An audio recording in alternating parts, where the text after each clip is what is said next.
자, 41번부터 시작해 보도록 하겠습니다. 데이터 모델링의 정규화에 대한 설명으로 가장 적절한 것을 찾는 문제입니다. 적절하지 않은 것을 찾는 건데, 자, 1번 정규화는 개념 데이터 모델링의 일관성을 확보하고 중복 제거를 해서 속성들이 가장 적절한 엔터티에 배치되도록 한다 라고 되어 있는데, 자, 개념 모델링에 라는 말이 여기서는 틀린 부분입니다. 정교화는 논리 모델링, 그러니까 개념, 논리, 물리 이렇게 단계가 있는데, 그 중에 개념이 아니라 논리 데이터 모델 상세화 과정의 대표적인 과정입니다. 그래서 논리 데이터 모델링의 어떤 일관성을 확보하고 중복을 제거하는 그런 과정이다라고 볼 수가 있습니다. 자, 그래서 여기서 개념이라는 말이 틀린 내용이 되겠습니다. 그래서 정답은 일단 1번이고요. 자, 1 정규형은 모든 인스턴스가 반드시 하나의 값을 가져야 함을 의미한다. 여기서 하나의 값이라는 거는 조금 이해가 잘 안 가실 수가 있겠지만, 1정규형에서는 PK가 만들어지는, 정의가 되는 그런 과정이므로 그 PK를 기준으로 반드시 구분이 되는 유일한 값을 가져야 한다. 하나의 값을 가져야 한다라는 그런 의미이고요. 자, 3정규형을 만족하는 엔터티의 일반 속성은 주식별자 전체의 종속적이다. 그러니까 거꾸로 얘기하면 일반 속성은 주식별자 전체가 아니라 어떤 하나의 종속이 된다거나, 아니면 일반 속성끼리의 어떤 종속이 일어나서는 안 된다라는 의미를 가지고 있는 거죠. 4번 반정교화는 성능을 위해서 데이터 중복을 일부 허용하는 것이지만 성능을 항상 이게 성능 향상을 항상 보장하는 것은 아니다라는 점 여러분들이 꼭 알고 있어야 됩니다. 자, 42번 관계와 조인에 대한 설명으로 가장 적절하지 않은 것 찾는 거죠. 이것도 아는 것 찾는 거예요.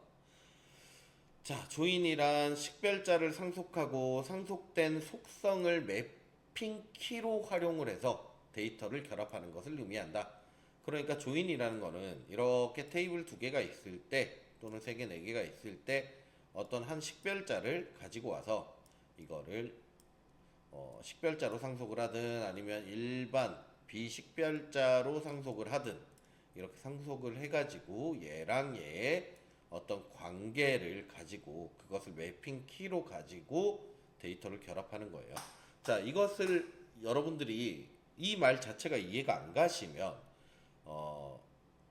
그 공부하는 책에서 이론서에서 PK에 대한 부분을 꼭 공부를 다시 하셔야 되는 거예요. 자, 부모의 식별자를 일반 속성으로 상속하면, 자, 부모의 식별자를 PK를 일반 속성으로 상속을 하면 식별관계, 부모의 식별자를 자식의 식별자에 바로 포함을 하게 되면 비식별관계라고 써있는데 답은 2번이에요. 무슨 말이냐면 식별관계가 여기 있는 비식별관계가 바뀐 거다. 그러니까 부모의 식별자를 자식의 일반 속성으로 상속을 하면 비식별관계라고 볼 수 있습니다. 그 반대는 식별관계가 되겠죠.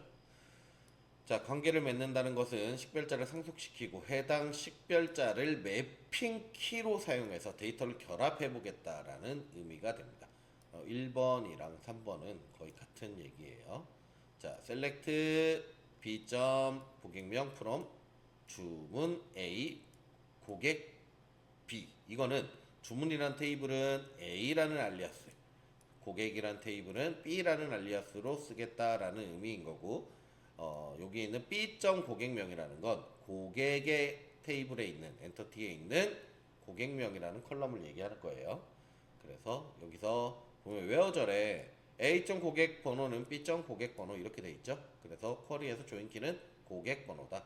자, 이렇게 연결을 해 주는 거, 이 부분이 조인 키로 사용이 되는 그 부분이 되는 겁니다. 자, 43번 아래에서 설명하는 정규형으로 가장 적절한 것. 아래 내용 한번 보시죠. 엔터티의 일반 속성은 주식별자 전체에 종속적이어야 한다. 엔터티에 있는 일반 속성들은 주식별자 전체에 종속이 되어야 돼요. 종속이 되어야 한다. 이거 일정규형의 특징은 아니고 이거 이정규형에 대한 특징을 얘기하는 겁니다. 3정규형은 무슨 말이냐면 일반 속성이 다른 일반 속성을 종속이 될 때, 그렇게 함수적인 종속이 있을 때를 이행적 정속이 있을 때를 이야기를 합니다. 자, 그리고 보이스 코드 정규형 이런 게 보기에 나오는데 계속 사실 신경 안 쓰셔도 돼요. 1, 2, 3 정규형만 제대로 알고 있으면 됩니다, 여러분들. 네. 자, 44번 아래와 같이 수강 지도 엔터티를 만들었는데, 자, 보니까 학번 과목 코드를 가지고 PK로 잡았어요. 그리고 그 밑에 성적, 지도교수명, 학과명 이렇게 있죠. 자, 이에 해당하는 정규형과 정규화의 대상으로 적절한 것. 자, 이거 보면 학번이랑 과목 코드는 성적을 결정지어요. 그러니까 성적은 학번이랑 과목 코드에 함수적 종속이 있는 거죠. 어떤 학번의 학생이 어떤 과목의 점수를 여기에 저장을 하는 거잖아요. 그렇죠. 자, 학번은 지도 교수명을 상속하죠. 그죠? 그리고 학번은 학과명은 학번도 함수적 종속을 가지고 있어요. 그러니까 무슨 말이냐면 학번이 달라지면 지도 교수명, 학과명이 달라진다라는 뜻이에요. 자, 요거 어떤 내용이죠? 1정규형, 자, 이에 해당하는 정규형은 무슨 말이냐면, 정규형이 어디까지 되었는지를 물어보는 거예요. 이게 지금 요 상태로 정규형이 지금 어디야? 라는 거고, 그 다음에 정규화의 대상으로 가장 적절한 것은 무슨 말이냐면, 자, 얘를 어떻게 하면 어떤 정규형을 더 할 수 있어? 라는 뜻입니다. 그랬을 때 우리 성적은 지금 이렇게 두 개 따라가고, 그죠? 지도 교수는 학번을 따라가고 학과명은 역시 학번을 따라가고 있죠. 그죠? 그러니까 PK 전체를 따라가는 게 아니에요. 지금 지도 교수 성적만 PK 전체를 따라가는 거고 나머지 두 개는 PK 전체가 아니라 학번을 따라가는 거거든요. 이럴 경우에 필요한 건 바로 뭘까요? 자, 이정규형이에요. 이정규형. 여러분들 이정규형을 해야 되는 상황인 거죠. 그래서 이정규형 대상이고 1차 정규형이 완료된 상황이다 해서 1번이라고 볼 수 있습니다. 자, 45번 고객 번호를 식별자로 하는 아래 엔터티. 자, 이게 식별자래요. 식별자. 이게 PK라는 의미겠죠. 필요한 정규화 작업으로 적절한 것은, 자, 보니까 이름 고객 번호 따라가죠. 그죠? 고객 번호에 따라서 고객 이름이 바뀌는 거예요. 주민등록번호 뭐죠? 뭘 따라가는 거죠?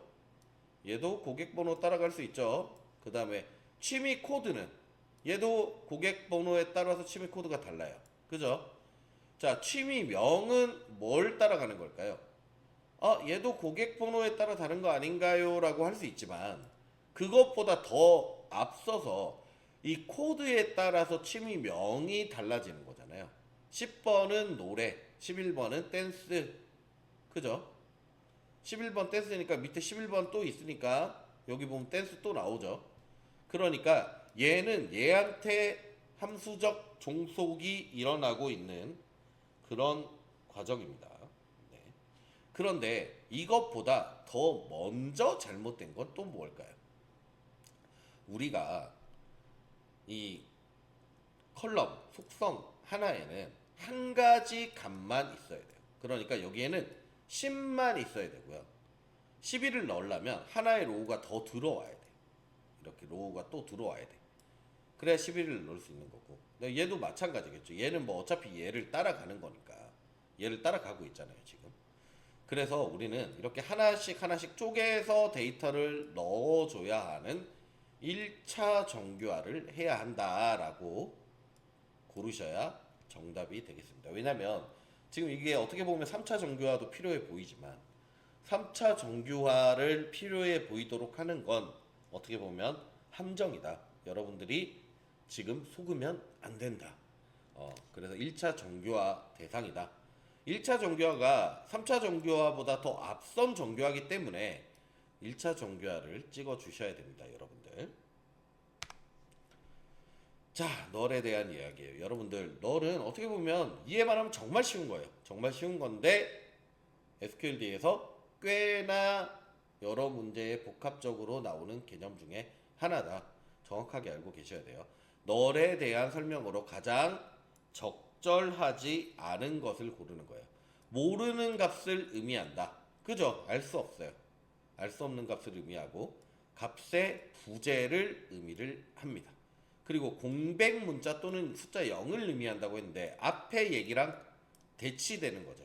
그죠? 모르는 값이라 그랬고 값의 부재를 의미한다고 했는데 숫자 0을 의미한다? 이거는 틀린 거죠. 공백이나 숫자 0. 근데 많은 분들이 이 3번이라고 착각하시는 분들이 많이 있습니다. 널과의 모든 비교, is 널 제외돼 있죠. 알 수 없음을 반환한다라고 되어 있습니다. 네, 맞는 얘기고. 그래서 정답은 3번이 되겠습니다. 자, 아래와 같이 테이블을 변환하였을 때 이에 대한 설명으로 가장 적절하지 않은 것 찾는 거죠. A의 주식별자는 4번이고 함수적 종속성 부서에서 사무실. 자, 사무실은 부서에 따라서 바뀐다. 한번 볼까요? 총무는 서울, 영업 부산. 그죠? 이거는 여기에 따라서 되는 거예요. 그래서 얘를 이렇게 바꾼 거예요. 이거를 우리는 뭐다? 정규화를 수행했다라고 얘기를 하는 거예요. 네. 자, 정규화를 수행했다는데, 자, 이 문제 헷갈려요. 헷갈리는 문제예요. 자, 이에 대한 설명으로 가장 적절하지 않은 걸 얘기하는 거죠. 지금 보면 1차 정규화를 수행한 것으로 보인다, 해당한다. 자, 이거 사실 1차 정규화 아니죠. 1차 정규화는 PK를 만들거나 아니면 어떤 값을 여러 개가 중복된 걸 하나로 정리하는 거, 앞에서 말씀드린 그런 것처럼 그걸 2차 정규화라고 해요. 일단 1번이 답인 것 같고, 자, 2번 2차 정규화를 수행한 것에 해당한다. 이거는 2차 정규화를 수행을 한 걸까요? 그죠? 자, 2차 정규화를 수행을 했다. 이 말은 무슨 말이냐면 지금 여기에 대한 얘기를 하는 거예요. 예, 여기에 대한 얘기를 하는 거고, 자, B는 3차 정규형을 만족한다. B는 지금 3차 정규형을 만족한다. 그러니까 3차 정규화를 했다는 얘기예요. 이렇게 가면서. 그죠? 3차 정규화를 했다는 거다. 이건 무슨 말이냐면, 자, 일반 속성들. 얘가 PK라고 했잖아요. 자, 한번 볼까요? 색깔을 좀 바꿔서. 자, 얘가 PK라고 했어요. PK라고 했으면 일반 속성끼리 어떤 종속이 생긴다. 이렇게 함수적 종속이 생기는 거죠. 함수적 종속성이 생겼을 때 이걸 분리해 주는 거. 분리를 했죠, 이렇게. 분리를 해 주는 걸 우리는 3차 정규형의 과정이라고 얘기를 합니다. 자, 그리고 2차 정규화를 수행한 것으로 해당한다. 그러니까 헷갈리시면 안 돼요. 이거 2차 정규화가 된 거다라고 이해를 하셔야 돼요. 왜냐면 3차 정규형을 만족하기 때문에 2차 정규형은 자동으로 만족이 되는 거예요. 네. 정규화는 어떻게? 순서대로. 1정규화, 2정규화, 3정규화 이렇게. 자, 주어진 4번의 사무실을 검색하는 능력의 성능이 저하된다. 주어진 4번에 사무실을 검색을 하려면 기존에는 이 한 테이블에서 다 가능은 했는데 지금 이렇게 두 개로 쪼개졌잖아요. 그러니까 작업 성능이 저하된다라고 이렇게 볼 수 있는 거예요. 이론적으로. 뭐 사실 이렇게 한다고 막 확 줄어들고 막 확 안 좋아지고 이런 거 아닙니다. 거의 똑같아요. 네. 자, 48번. 순차적으로 수행되는 작업 A와 B가 반드시 모두 수행되거나 모두 수행되지 않아야 된다고 할 때 이에 대한 설명으로 적절한 걸 찾는 거예요. 오랜만에 적절한 걸 한번 찾아볼게요. 적절한 거. A와 B는 하나의 트랜잭션으로 묶여 처리되어야 한다. A와 B가 반드시 모두 수행되거나 수행되지 않아야 된다고 할 때 이에 대한 설명이잖아요. 그죠? 이에 대한 설명으로 맞는 것. A와 B는 하나의 트랜잭션을 묶여 처리되어야 한다. 일단은 세모해 볼게요. 자, A, B는 수행한 후 각각 커밋을 해줘야 한다가 되어 있죠. 이거는 지금 틀린 이야기예요. 그죠? 이렇게 되어야 한다면 틀린 이야기고, 자, A와 B에 주어진 조건은 트랜잭션의 원자성에 해당한다. 자, A와 B가 주어진 조건은 트랜잭션의 원자성에 해당한다라고 되어 있습니다. 자, 4번 A까지만 수행되고 시스템 장애가 발생했다면 A를 언두해야 된다 이렇게 되어 있는데, 이거 여러분들이 아마 갖고 있는 교재 답안지를 보면 48번 같은 경우는 2번이 정답이라고 되어 있어요. 근데 이거 틀린 겁니다. 예. 자, 여기에서 사실 이게 적절하지 않은 것을 찾는다면 2번이 정답이에요. 2번이 정답이 될 수밖에 없어요. 그런데 이거는 문제 오류 같아요. 자, 순차적으로 작업 A가 있고 B가 있는데 이거를 모두 수행이 되거나 아니면 모두 수행되지 않아야 된다고 했잖아요. 이랬을 때 적절한 것. 자, 다시 한번 얘기를 해볼게요. A와 B는 하나의 트랜잭션을 묶여서 처리가 돼야 하는 게 맞습니다. 그래야지 모두 all or nothing이라고 아마 이론서에서 보셨을 텐데, 모두 실행이 되거나 모두 실행이 되지 않는 게 되는 거고요. A와 B를 수행한 후 각각 커밋을 해버리면 A를 수행해서 커밋을 딱 찍었어요. 그러면 얘는 이제 데이터베이스에 적용이 된 거죠. 그런데 B를 했는데 뭔가 오류가 났어. 그러면 얘는 롤백을 하겠다 이런 의미인데, 이러면은 하나만 수행될 가능성이 높죠. 예. 그리고 그 반대가 될 수도 있겠죠. A는 롤백하고 B는 각각 커밋이니까 얘가 커밋이 될 수도 있는 거잖아요. 그래서 2번은 틀린 답이에요. 이건 틀린 내용이고, 3번은 A와 B에 주어진 조건은 트랜잭션의 원자성에 해당한다. 맞는 말이에요. 맞는 말. 이건 원자성에 대한 설명이에요. 위에 있는 순차적으로 수행되는 작업이 이 부분, 이게 원자성에 대한 내용이고, 그리고 A까지만 수행되고 시스템 장애가 발생했다면 A를 언두해야 된다. 이거는 그냥 반은 맞고 반은 틀린 얘기예요. 왜냐면 B에 대한 얘기가 없잖아요. 그래서 정답은 사실 없어요. 1번이 저는 확실한, 만약에 이 문제가 진짜 이렇게 나왔다, 그럼 저는 1번을 찍을 것 같아요. 네. 1번 또는 3번. 그러니까 1번, 3번이 다 맞는 말인 것 같아요. 네. 4번은 좀 애매한 말이고 2번은 완전 틀린 말. 이렇게 이해를 하시면 되겠습니다. 자, 49번 널 값에 대한 설명으로 적절한 것이라고 되어 있어요. 널 값에 어떠한 숫자를 더해도 결과는 항상 널이다. 맞습니다. 널에다가 100을 더해도 1을 더해도 뭐 곱하기 3을 해도 나누기 28을 해도 항상 널입니다. 널 값은 어떤 숫자와 크기를 비교해도 결과는 항상 널이다가 아니라 얘는 unknown이라는 결과가 나옵니다. 알 수 없음. unknown이라고 결과가 나옵니다. 이거 마우스라서 잘 안 써지는데 unknown 쓴 거예요, 제가. 자, 널은 널이다. 연산 결국 true이다? 아닙니다. 이거 false가 나옵니다. 그리고 직계 함수를 사용할 때 널은 항상 0으로 처리된다. 아니요. 직계 함수를 사용할 때는 널 값은 그냥 제외입니다. 제외. 널은 빼고 생각을 하게 되어 있습니다. 계산을 직계를 하게 되어 있어요. 그래서 정답은 1번이 되겠습니다. 자, 본질 식별자와 인조 식별자에 대한 설명으로 가장 적절한 것이 아닌 것 찾는 거죠. 인조 식별자는 대체로 본질 식별자가 복잡한 구성을 가질 때 또는 뭔가 포맷이 안 맞는 형태를 가지고 있을 때 만들어집니다. 네.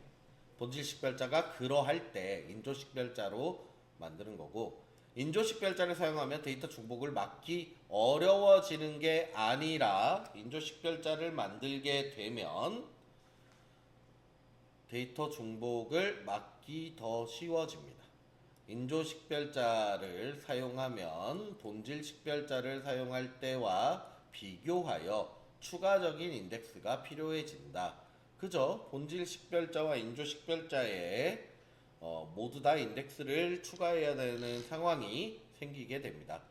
인조 식별자는 개발의 편의성을 높여주기 때문에 되도록 사용하는 것이 바람직하다 되어 있는데, 본질 식별자 자체가 문제가 없다면 본질 식별자를 사용하는 게 가장 적절한 형태라고 생각을 합니다. 자, 이렇게 1과목에 대한 문제풀이 다 했고요. 네. 다음에는 저희 2과목 문제풀이로 다시 돌아오도록 하겠습니다. 수고하셨습니다.